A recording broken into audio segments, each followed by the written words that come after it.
Uimara wa Irani tangu wameanza kupoteza viongozi wao umewashtua watu wengi sana.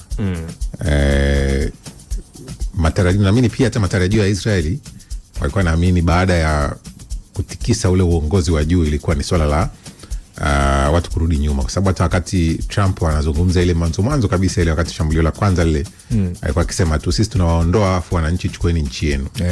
Lakini sisi tunamaliza kazi afu nyie mtachukua nchi yenu, itakuwa ina viongozi, mtaanza upya.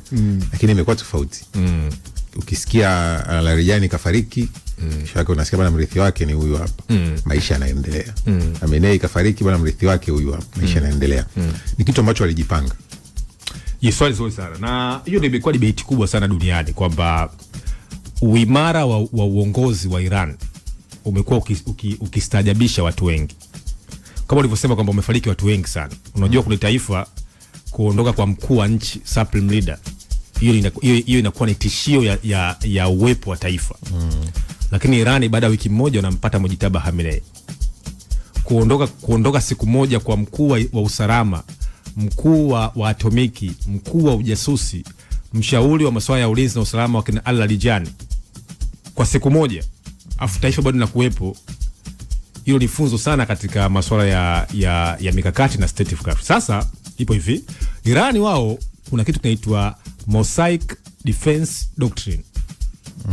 Mosaic Defense Doctrine, huu ni mkakati ambao uongozi haujaekwa kwa mtu mmoja.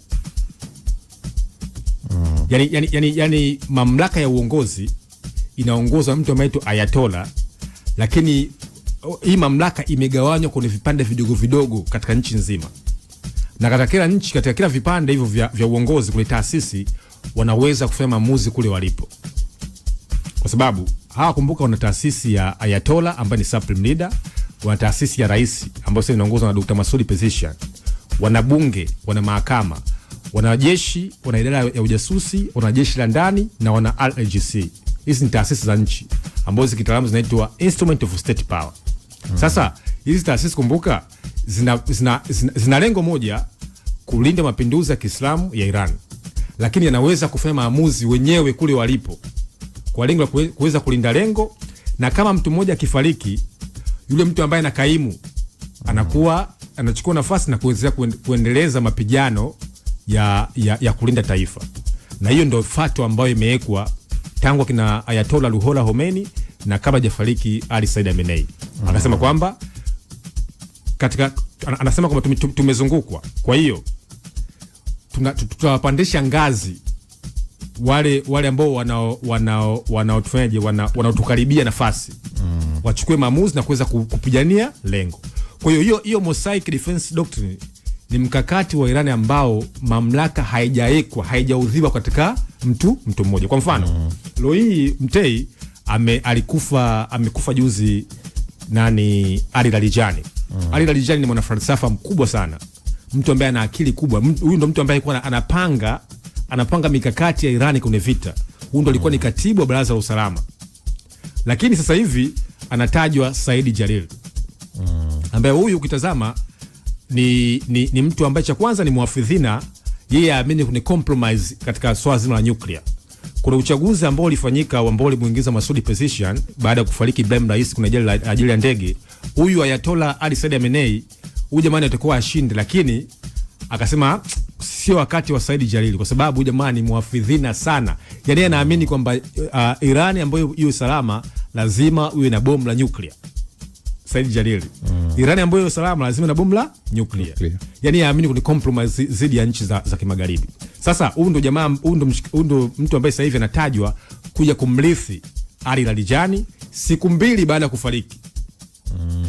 Siku mbili baada ya kufariki. Lakini unaelewa kwamba katika vikosi vyote vya RGC kwa mfano, Basij kwa mfano, idara za ujasusi, kote anakufa mtu leo, kesho anapatikana kiongozi mwingine. Sasa hii inafundisha kwenye mikakati kwamba taasisi na mamlaka imegawanywa katika nchi nzima. Na kila kikosi kinaweza kufanya maamuzi kule kilipo bila kutegemea maamuzi ya kiongozi mkuu. Yani si mshapewa oda, tupo vitani sasa hivi, na mshapewa lengo letu nini? Ni kuhakikisha kwamba tunalinda nchi yetu. Sasa tupigane huko tulipo huko, tukifanikisha lengo letu, hata kama kiongozi atakuwa nini, atakuwa hayupo. Kwa hii ambayo ndo inaitwa Mosaic Defense Doctrine, ambayo imekuwa ikisababisha Marekani kuua viongozi na Israeli kuua viongozi, lakini bado Iran wameendelea kuresist. Na kinachotokea sasa hivi ni kwamba wao vifo vyao wanatafsiri kwamba watu wamekufa kishahidi. Kwa hiyo hata mtu ambaye anakuja kurithi nafasi kwake kufa inakuwa ni pride. Anakuja akiwa anajua yes, kwamba akiondoka ametoka Mtei, atakuja Mchungu. Mchungu ameondoka kishahidi na Mtei naye. Kwa hiyo kwao inakuwa ni noble. Yani kufa kwao inakuwa ni noble. Sio ujafa kwa dharau.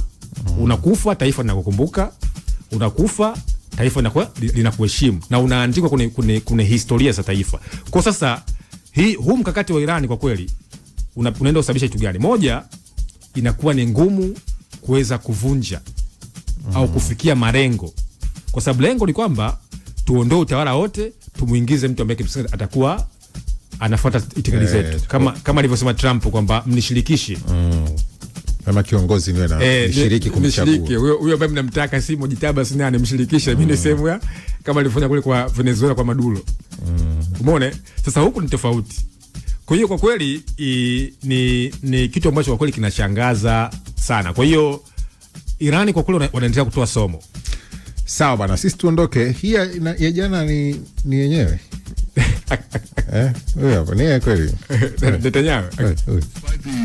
Fake news that is unfortunately being spread since the start of the war 20 days ago. We are winning and Iran is being decimated. Iran's missile and drone arsenal is being massively degraded.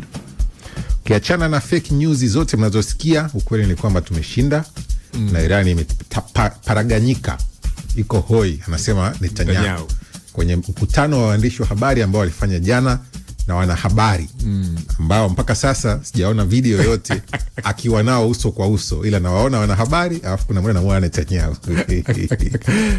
Na kimsingi hiyo video nayo imeita utata sana kwamba ni AI au ni watu tumeamua kuna upande tumeuchagua. Kila tunachoona tunaamua kwanza kutafuta kosa. Hiyo kutafuta kosa sehemu ulikosi.